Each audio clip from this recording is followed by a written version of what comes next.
This color and texture is perfect for some of the textures that we were trying to recreate in the game. I mean, obviously the moss in general is mostly green, but there's lots of other little details here that really help make the textures more believable. You know, there's lots of other little browns in here, lots of little highlights in the green, and just other little random bits of nature. I've always obsessed over natural foliage and just greenery in games in general. For some reason, I think that's really cool. It's just not something that you normally see, and I definitely think it's a fun environment in a game to play in. You think about all the leaves individually, they're probably pretty close to the same color, but you see them all in a scene like this, there's so much contrast and play of light. In the foreground here is an example of some of our grass that we have in the game. They really add a sense of movement and life. Like, it really makes the ground feel much more organic. I get a chance to really look at every aspect of the game artistically, but primarily I focus on the environments. Well, it originally starts out as me just thinking about things while I'm working. But later on, after I have, some good source images, I'll do a pencil sketch like this that's more defined and something that I can model from. Yeah, I think it's really hard to come up with an interesting idea for something that's evil. It's a lot harder than you think. A lot of times I think it looks really cool, but it's not necessarily scary. Actually, this is kind of the most fun part of the game sometimes, because you're still making up ideas. It might not get in the game, but it's, I don't know. You just get to make up crazy stuff, and it's cool, so. A lot of the visual impact is going to boil down from the texturing, from the coloration in it, and then using like shader techniques to try and get the shine and sheen and the cragginess to it, like how the lighting splays across it. It's really fun because we go everywhere to find source photographs. Like, we took a day trip to DC one weekend and we just took tons of pictures of buildings, trying to get the just the right stone pattern. Yeah, so it ends up looking somewhat boring to you, but we can take the edges of these stones here on the ground or all the little stains in there and use those and build a whole new wall in the game. Can't get over how much this looks like something in the game. It looks really nice. Even like just the top part of it over there. Actually, a hard thing to find generally is just finding nice patterns, just architectural details. Just things that we can put into a building to give it some more decoration. A really good example is you can see the coffered ceiling. And I tried to build something just like that in the temple in the Imperial City. So I tried to recreate something very similar to that. It's actually the top of a dome, but I'm using it for the top of an altar instead. So once I add all these different layers into it, it's more like the final texture.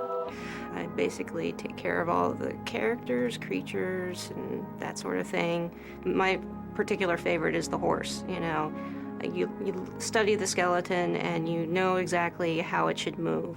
What you need to do is make sure that the rest of the body reacts to that movement, because it does in real life.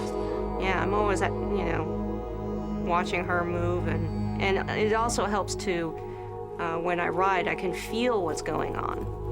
So feeling is a good part of animating as well, because you think about your body position and everything else while you're riding. Yeah, it's fun.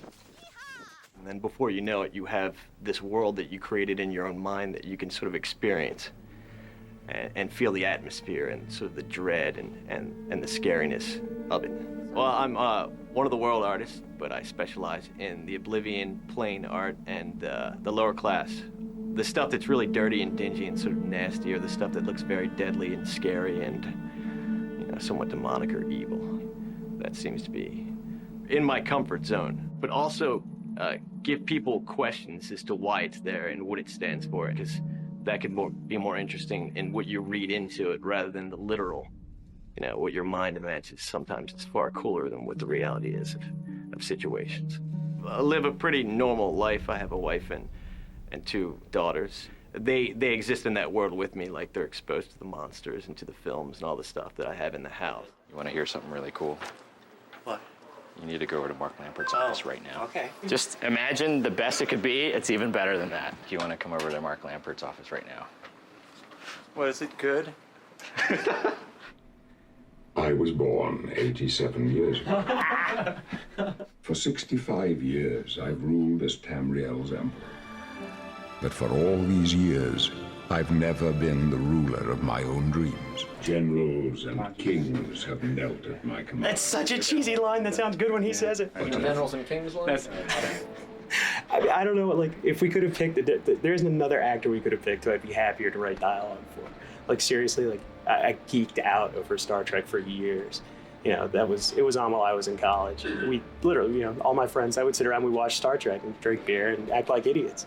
I don't have a picture of my wife in my wallet right now, but I've got Patrick Stewart in my wallet. So there's no better actor as far as I'm concerned. Yeah, I'm happy. They're my actors, they're my children. They have to behave properly. When they're not acting right, everyone comes looking to me. So yeah, I talk to them and I have them set up and know what they do. And yeah, it's kind of odd. There's kind of a quiet solitude about it, where there may be lots of cool and interesting things going on within the game, but you can sort of know that it's in its own little pocket, so to speak. It's kind of isolated from you know, reality around you. It's really nice when they're cluttered with lots of interesting things that, you know, fool you for a second into thinking that you're in a real world